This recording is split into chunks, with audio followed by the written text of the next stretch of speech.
Subscribe 1011 MGT Radio Bandung.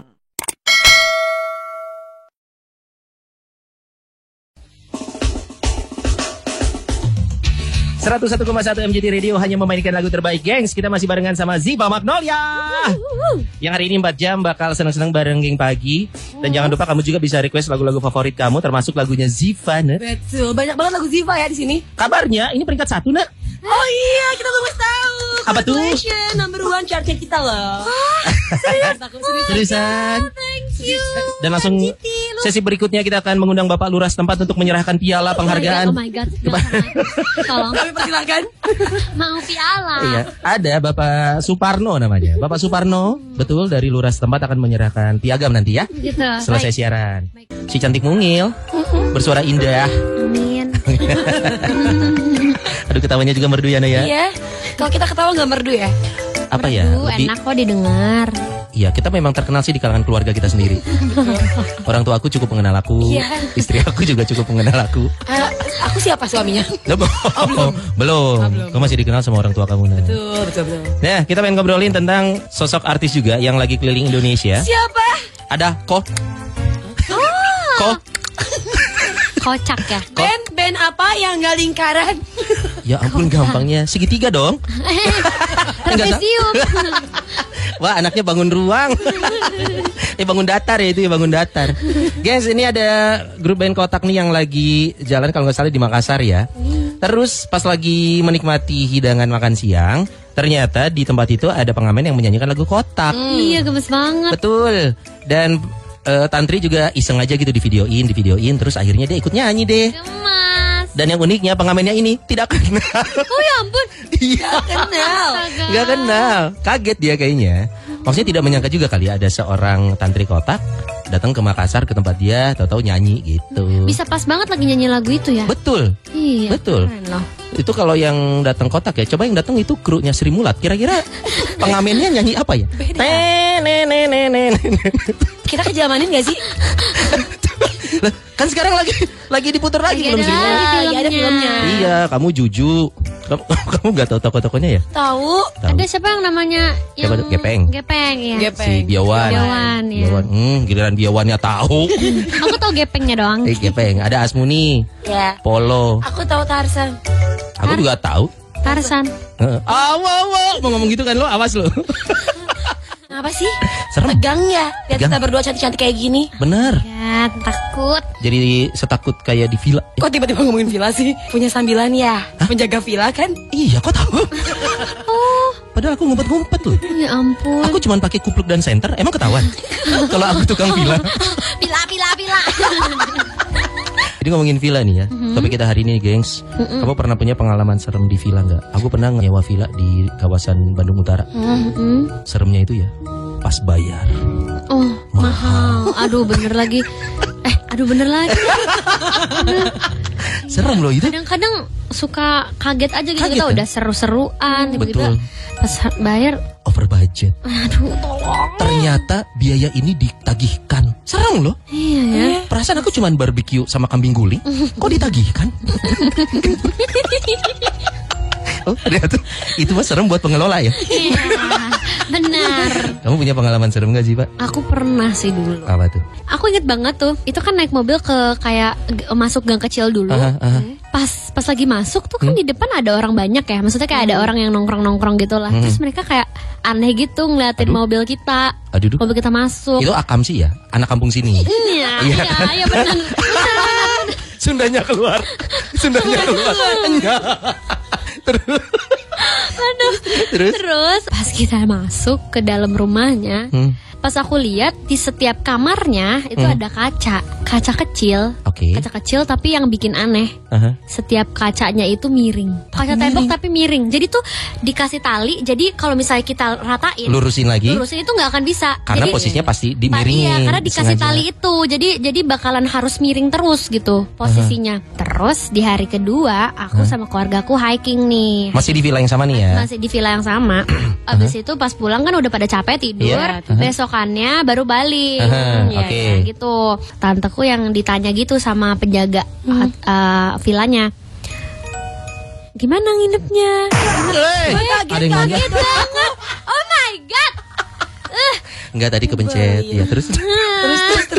Ternyata salah satu sepupuku dia cerita kalau dia tuh nggak bisa tidur pas malamnya. Karena? Jadi satu sepupuku ini bilang katanya di tengah-tengah malam pas udah pada tidur di jendelanya tuh ada yang ngetok. Tapi ngetoknya tuh aneh. Anehnya jadi jendelanya itu tuh kayu. Habis itu kaca. Habis itu kayu lagi. Oh lah. Jadi, sisi dalamnya kayu, di tengahnya kaca, sisi luarnya kayu. Iya. Waduh. Kayak gitu. Jadi kaca tuh di tengah-tengah. Tapi yang diketok kacanya. Alah. Makanya maksudnya kan padahal ketutup gitu, tapi yang keketok itu kacanya. Ternyata kakek aku juga pas lagi tidur bilang kalau bantalnya itu tiba-tiba ada yang lari. Bau-bau busuk gitu, Kak. Bantalnya. Terus makanya dibalik. Kita semuanya nanya, kenapa sih villa ini nih kok kayaknya ada yang aneh. Iya, ganjel banget sih gitu. Terus ternyata tempat tuh pernah ada kejadian yang mengerikan, pernah terjadi pembunuhan. Oh, terus pembunuhannya di kamar anak-anak itu. Walah. Iya, jadinya kayak ya udah. Tapi minimal kita tahu mungkin waktu kakeknya itu kenapa bau busuk. Gitu. Jadi nggak serem ya. Nyawu. Ngau. Yang ternyata dia adalah seorang mahasiswi FISIP ya. Kenapa? Komunikasi. Apa yang membuat kamu concern pengen ngambil jurusan komunikasi? Karena aku rasa kan aku emang dari kecil banget itu pengen jadi penyanyi atau entertainer lah. Nah, dan menurut aku ilmu komunikasi ini cukup mendukung untuk aku bisa lebih berkembang aja di bidang yang aku inginkan gitu. Kamu memang pengen punya profesi dari disiplin ilmu kamu sekarang nggak? Mungkin iya sih, kalau misalnya nggak jadi penyanyi profesional gitu, mungkin aku akan ada di belakang layar. Jangan penyiar ya, please. Mau sih sebenarnya ya penyiar. Jangan penyiar MGT pagi ya, please. Ini ya, kesian kita berdua ya. Susah cari kerjaan. Susah. Saya kalau buat kita berdua belajar nyanyi terlambat ya, Nek? Iya, terlambat. Ya. Ziva, kamu dari umur 4 tahun kan? 3 sebenarnya. 3? Sebenarnya bukan belajar nyanyi sih, suka nyanyi. Itu Suka dari nyanyi. umur 2 tahun, 3 tahun. Terus pas belajarnya baru pas kelas 5 SD. 2 tahun kamu udah suka? Udah suka nyanyi. Jadi karena kebetulan punya kebiasaan keluarga, kumpul keluarga. Terus kalau kumpul tuh suka nyanyi, suka disuruh nyanyi ini yang anak-anak gitu. Terus habis itu pas aku nyanyi, tiba-tiba kayaknya ada sesuatu yang berbeda daripada anak-anak yang lain gitu dari nyanyinya. Iya, lebih menonjol nih, let's say. Terus akhirnya kayak, adik kayaknya jadi penyanyi deh. Terus aku kayak kebetulan karena waktu masih kecil banget itu juga aku tuh inget kata-kata itu dan aku jadi kayak tertanam. Aku suka jadi penyanyi, mau gitu. Terus akhirnya dari kecil pertama kali tahu cita-cita tuh apa, itu tuh pengen jadi penyanyi sampai sekarang. Terus akhirnya ya puji Tuhan bisa tercapai nih. Tapi memang kamu juga di saat yang sama sudah punya skillnya. Dipertajam lagi nggak dengan kursus sekolah musik gitu? Jadi ini agak random ya. Sebelum aku belajar nyanyi, aku sempet tekunin juga main bulu tangkis. Bukan. Debus. Kirain debus. Bulu tangkis. Jadi bulu aku tangkis. Iya, jadi aku juga pengen jadi pemain bulu tangkis. Tapi aku ternyata pas udah latihan capek, kayak fisiknya dibanding teman-teman aku tuh kayaknya kurang. Dan akhirnya yaudah deh, kayaknya aku emang bener-bener pengen jadi penyanyi deh. Terus akhirnya baru deh setelah itu aku tes nyanyi supaya bisa dapat link gitu-gitu sih. Gitu, Nek. Tuh, Bapak kan pengen jadi penyanyi kan? Pengen. Makanya dari sekarang aku menggeluti dunia fotografi. Oh, ya ampun, beda. Tapi nggak nyangka loh, kamu ternyata dulu punya keinginan penyanyi di saat yang sama bulu tangkis. Tapi akhirnya ketemulah, kayaknya gue nih di musik nih. Bahkan sampai kamu juga bisa main gitar sebenarnya. Ya, bisa. Gitar akustik? Kebanyakan ukulele. Ukulele aku malah nggak terlalu bisa. Tapi gitar. Gitar listrik main juga nggak? Main. Ada di rumah. Gitaris favorit siapa? Gitaris favorit sebenarnya nggak tahu, tapi aku suka banget sih kalau ngedengerin John Mayer main gitar. Bener. Doain ya tahun depan jadi John Letnan.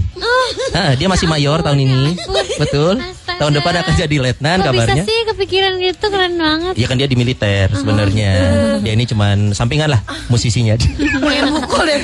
Jangan dipukul. Ngomongin soal Peri Cintaku nih ya. Ada cerita apa sih di balik kamu menyanyikan kembali lagu ini sih, Pak? Jadi sebenarnya kalau ditanyanya ceritanya soal pengalaman pribadi itu malah nggak pernah aku rasain. tapi kenapa aku mau nyanyiin lagu ini? Wah. Karena ini masuk salah satu lagu favorit aku. Karena aku suka banget dari notasinya, Yeah. terus juga dari liriknya yang catchy banget gitu loh. Ini bener-bener jadi kayak national anthemnya orang-orang yang Tidak bisa bersatu karena iya, perbedaan. betul itu. Jadi kayak selain emang aku suka banget, ini bagus banget aja lagunya. Terus aku punya improvisasian yang aku bikin sendiri gitu, dan ternyata dapat banyak banget respon positif dari orang-orang sampai akhirnya nyampe deh tuh Oke. ke Mas Yofinya yang punya lagu.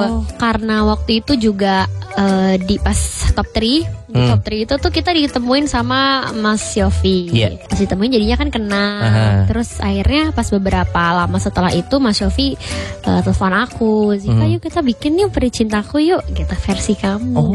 Gitu. Mas Yofi juga tipikal yang dia tuh perfectionist banget. Jadi aransemennya bener-bener dia bikin sebagus mungkin, yang cocok sama aku juga. Dia juga lihat karakter aku, jadi membutuhkan waktu yang lumayan lama juga gitu Oke. untuk prosesnya. Tapi setelah itu pas udah musiknya udah jadi dan udah mateng gimana part-partnya, udah deh langsung. Orang-orang di sekitar kamu mendengar lagu ini pertama kali, karena sebelumnya kan dibawain sama Marcel ya. Yap. Marcel dengan karakter yang berbeda nih.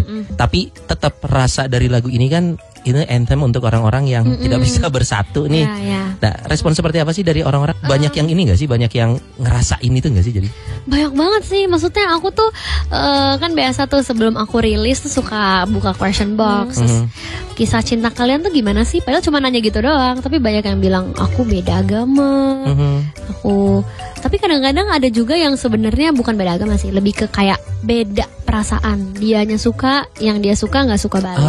Beda keyakinan. Beda keyakinan. Betul. Aku yakin kamu enggak. Nah, bener. itu. Tapi makanya. tidak ada yang semiris aku sih ya. Aku pernah ngalamin beda spesies. Ya ampun.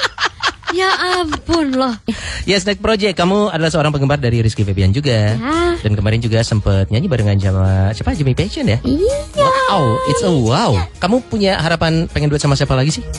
Kalau duet ya, siapa ya? Kalau misalnya untuk duet, mungkin yang belum kesampaian itu duet sama Isyana mungkin. Isyana, Oke, aku doakan. kita doakan ya, semoga.